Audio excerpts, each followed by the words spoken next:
Je comprends plus rien. Fatou! Fatou! Papa? Viens un peu là. Amène-moi ton miroir.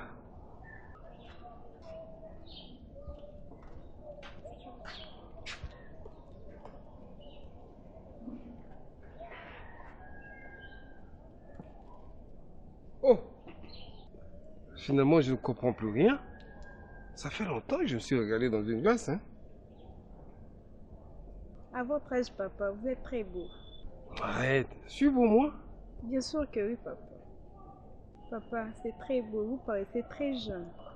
Non, et pourtant, en me regardant dans cette classe, je vois tout le contraire de tes éloges. Oh!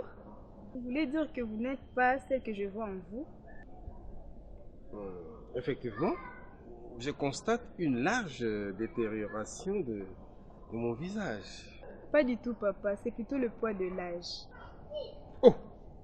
Le poids de l'âge? Ma fille, mais d'où vient cette métamorphose? Papa, votre figure est la même? Qu'est-ce qui a changé? Regarde mon nez. Ce n'est pas le même qu'il y a 4 ans. Papa, le nez est toujours le même? Qu'est-ce qui a changé là, papa? Tout. On dirait qu'il se décompose. Ton nez a fait quoi? Tu as mal? Papa dit que son nez est en train de changer de forme. Oui, c'est pas mon nez. Quand je t'avais épousé, est-ce que... Oui, c'était toujours comme ça. Peut-être que je te le pince souvent que ça a perdu de volume. Ce n'est pas bon d'avoir un gros nez, Polydore. Regarde mes yeux. Tout rouge. Mes oreilles.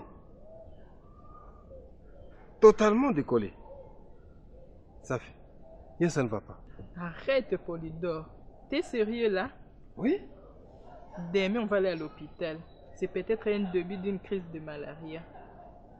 Tu confirmes que je suis malade?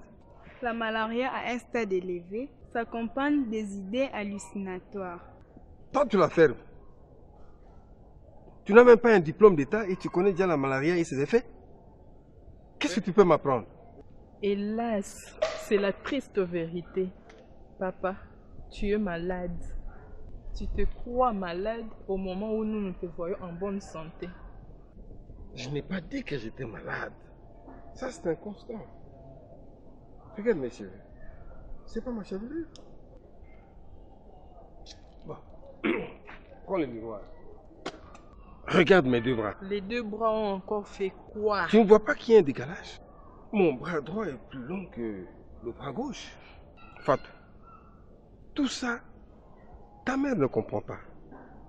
Peut-être quand elle va constater que j'ai une jambe longue et l'autre courte, elle comprendra que je suis en train de subir les effets de... Les effets de quoi encore? Si pas de la sorcellerie, pour ne pas dire réchauffement de l'ambiance de la parcelle. Du moins, sinon ta présence à mes côtés crée un champ magnétique très négatif. Fatou, ton père est malade. Demain, on va aller à l'hôpital. Je connais bien ton père. Rectificatif. Je crois que j'ai eu tort de vous prendre à témoin, vous deux, toi et ma fille, par rapport à la détérioration de mon état de santé. Par là, tu veux dire quoi? Depuis mon arrière-grand-parent, on pouvait reconnaître tous les enfants de la lignée par un signe, un gros nez. Nous tenons ça de la lignée. Regarde, Fatou. Je ne reconnais pas en son nez un nez familial. Regarde sa taille, la taille de ta fille. Elle a bu toutes sortes de lait, toutes sortes de bouillies, vous faites toutes sortes de margarine. Elle ne grossit pas. Elle est restée égale à elle-même. Elle ne grossit pas. Elle ne grandit pas. Est-ce l'effet de la pesanteur ou du réchauffement de l'ambiance de la parcelle? Hein? C'est pour cette raison qu'il n'a pas pu me ressembler ou prendre la taille de s'aligner. On ne cherche pas les pouces sur la tête d'un chauve. Allez, Fatou, viens, on y va. Kaloshiloche, on se trouvait dans une sorte de zone rouge et moi je cherchais à sauver sa vie. Et les coups de balle crépitaient dans tous les sens autour de moi. Dans quelles circonstances? Nous étions avec elle quelque part, on dirait dans une fête, et la grasse dame-là tenait d'entre ses mains un bol contenant une pâte sous forme de la moamba d'arachide. Elle m'a donné la première cuillerée, la deuxième, la troisième. Et tu mangeais? Oui, j'ai mangé 3 cuillerées. C'est au moment où je mettais le 4e dans la bouche que j'ai entendu un coup de feu là. Papa, l'explication est très simple. Ça, c'est un appel à la vigilance. Tu cours les risques d'attraper la sorcellerie. À mon âge? Et qui pèsera beaucoup sur notre ménage. Attention, Dieu nous parle d'une façon ou d'une autre. Prophétesse de malheur, vite! Tu poses le diagnostic, la sorcellerie. Tu sais, cette nuit, je fais à mon tour un drôle de rêve. Et tu as rêvé de quoi? Tu étais dans un cercueil, à bord d'un corbillard, conduit par M. Polydore. Polydore, le voisin? Quand nous sommes arrivés au cimetière, il a entonné une chanson dédiée aux morts. Et tu as vu le contenu du cercueil, que c'était moi? Oui, en veste blanche et cravate. Et Polydore tenait entre ses mains une croix, sur laquelle on pouvait lire Alexandre Moussampa, né à Moussville, le 12 décembre, mort le 12 décembre. Hein? Arrête de dire ça. Voilà un rêve qui n'a pas besoin d'un prophète pour pouvoir obtenir une interprétation. Je vais de ses pas contre-attaquer physiquement. Non, ce n'est qu'un rêve. Mon grand-père nous disait que quand on rêve d'une mort, c'est une longévité. Moi, je ne partage pas cette fausse expérience de ton grand-père. Hein. J'ai rêvé les gens mourir et la veille, ça s'est réalisé. Hein? Pour moi, c'est Dieu qui t'a révélé ça. Non, Polydore ne peut pas faire ça. Elles sont exhaustives. Exhaustive, c'est-à-dire? Complète et floue. Le flou continue à se généraliser dans ta vie. Quoi? Trop, c'est trop, hein? Ne t'avais-je pas dit que tu étais malade? Et là, retire vite ce qualificatif avant que le tout se tourne au vinaigre. Sia? Sia, à qui tu fais ça? Au lieu de me faire admettre des histoires dont je connais ni les tenants ni les aboutissants, raconte-moi la franche vérité que tu me caches et ventre le boa. Bon, comment Alexandre sait-il que tu es trop belle? Comment l'a-t-il su?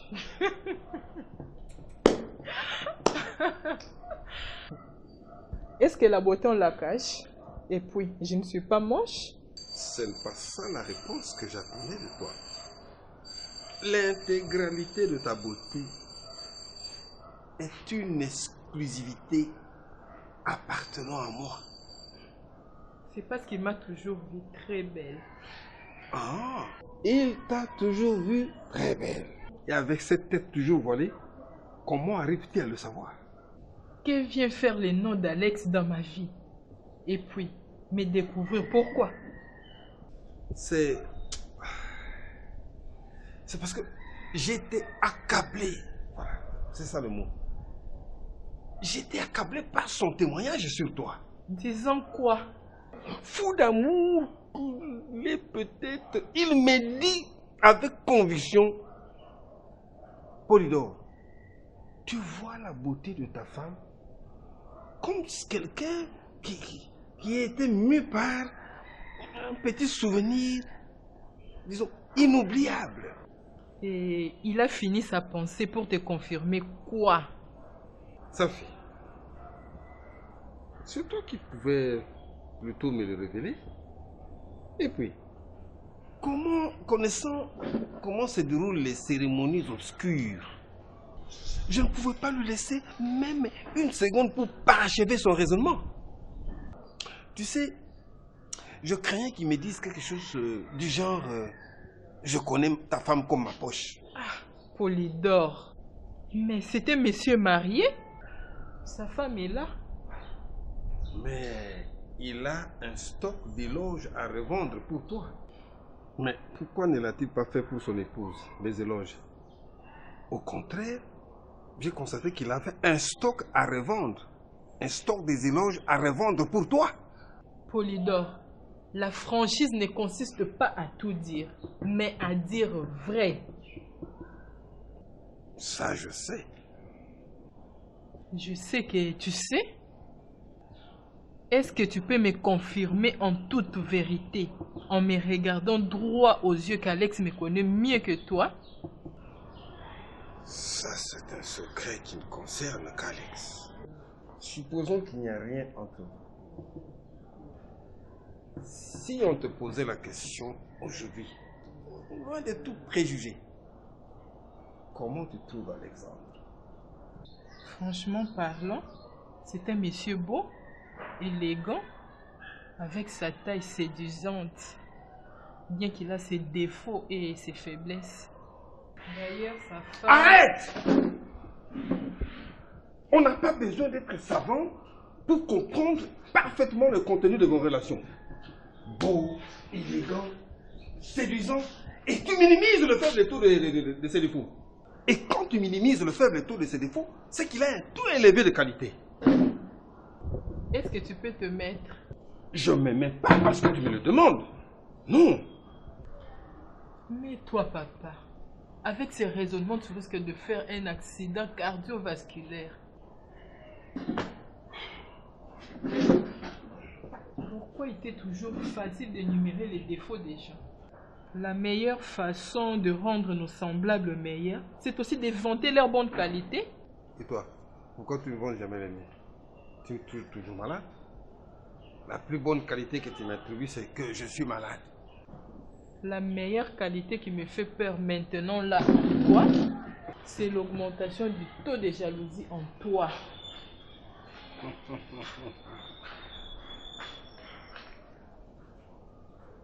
La jalousie est un article vendu dans une épicerie. Elle intervient comme ingrédient dans l'amour.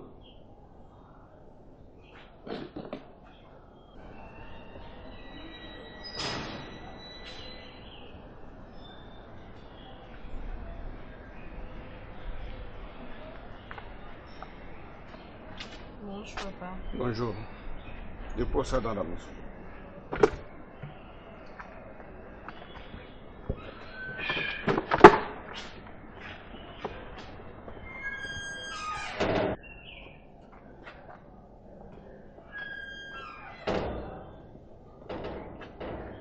Où est ta maman? Elle était partie au marché. C'est très chaud aujourd'hui. Papa, Oui, moi.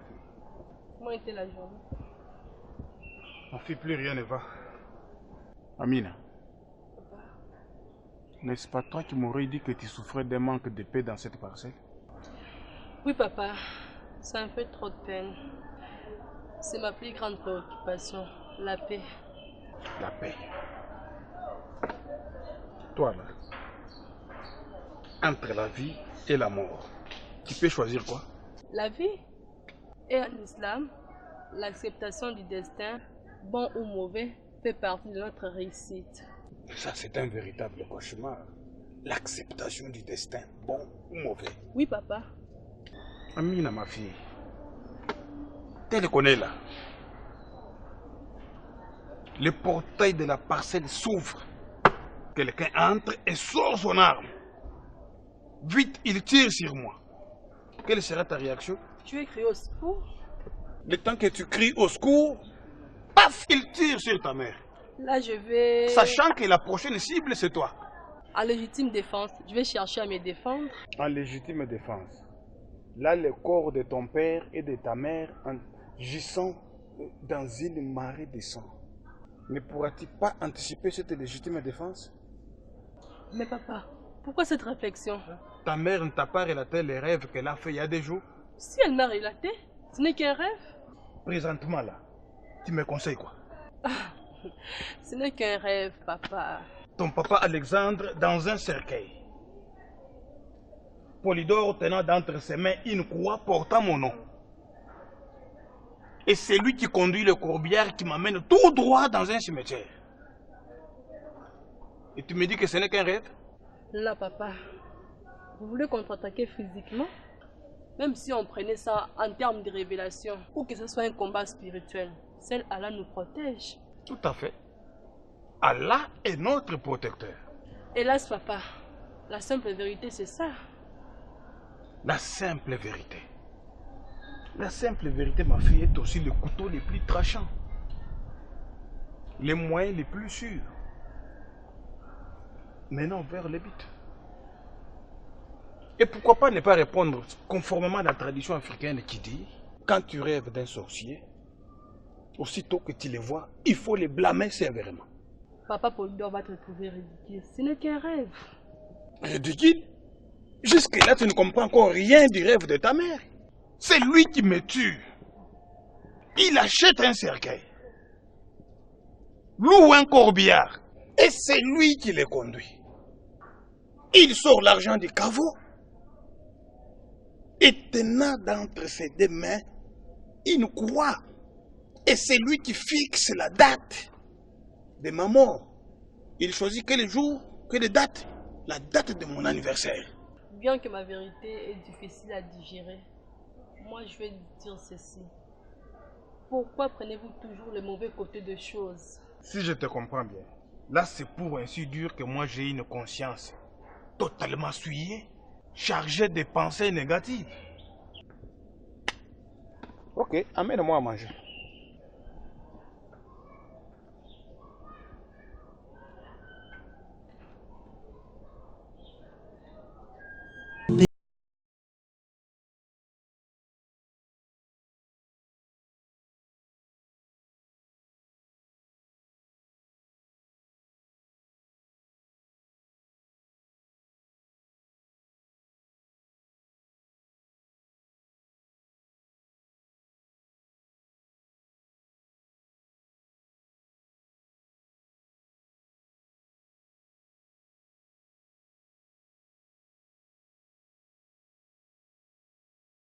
Moi?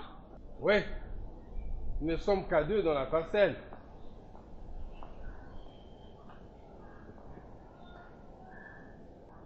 S'il vous plaît, j'ai beaucoup de respect pour vous. Si vous avez quelque chose à me dire, pourquoi ne pas attendre mon mari? Oui, je préfère te dire cette vérité à l'absence de ton incapable là. Et vous les traitez d'incapables, pourquoi? Il est incapable en tout. Il est incapable de t'aimer, de te donner toute l'affection, de fermer les yeux pour ne pas voir ailleurs, et que sais-je encore. Là, il est incapable ou insuffisant. Et ces insuffisances que vous venez d'énumérer, vous voulez me les combler? Excusez-moi. Faites très attention. C'est juste un appel à la vigilance. Appel à la vigilance? Et puis, vigilance de quoi? Il faut ouvrir l'œil et le bon. Je ne confirme rien, mais faisons cette chasse ensemble. Il te trompe avec sa fille, mon épouse. Oui, je suis sûr. Il y a des zones d'ombre. Et tu seras la première à l'attraper. Est-ce que tes premières investigations te rassurent? Tu peux t'imaginer. Tu es la seule, fidèle dans ta cabane. Il te laisse et il va voir ailleurs. D'abord, c'est un manque de considération. Et il t'insulte. Tu ne trouves pas? Est-ce vrai ça?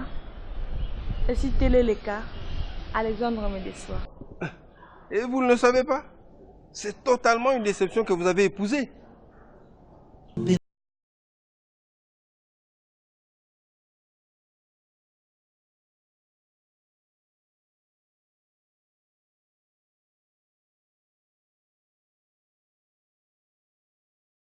Et toi, tu viens d'où? De la mosquée, j'espère. Oui, papa. Vous étiez partis à deux, mais où est Amina? Elle est restée. Sa maman est censée connaître. Voilà. Ta fille qui part à la mosquée avec ma fille. Ma fille revient seule. Où est-elle restée? Je t'avais dit de bien ouvrir l'œil et le bon. On ne sait jamais. Peut-être que cette situation est en train de s'infiltrer dans la fille. Bien sûr que je savais où elle devait se rendre après la prière. Bien sûr, oui. Après la prière. Mais où? Papa Polydore, là c'est pas votre affaire. Elle devait aller voir son fiancé. Où? Elle est déjà fiancée? Oui, elle est fiancée à un musulman. Et finalement, les fiancés, c'est la communauté qui vous distribue ou... Attention, Fatou, et toi aussi? Non, papa. Et toi la maman? Toi qui vas souvent avec elle à la mosquée. Et c'est vrai ça, c'est qu'elle affirme? Je sais pas. Ça c'est sa vie privée. Mais madame, ta fille là, elle est encore mineure, n'est-ce pas? Non. Elle a déjà ses 18 ans révolus. Et c'est comme ça que vous l'avez lâchée sur le marché et c'est un musulman qui saute premier. Je vois. La dot sera consistante. Ah bon? Je ne savais pas. Et moi qui la croyais toujours mineure. Et toi là? J'espère que toi aussi tu ne vas pas épouser un musulman, hein? Non, papa, je n'épouserai pas mon musulman. Tiens! Là, tu veux te payer ma tête ou quoi? Oh, madame, tu peux partir, mais n'oublie pas, hein, ouvrir l'œil et le bon. N'oublie pas, ouvrir l'œil et le bon.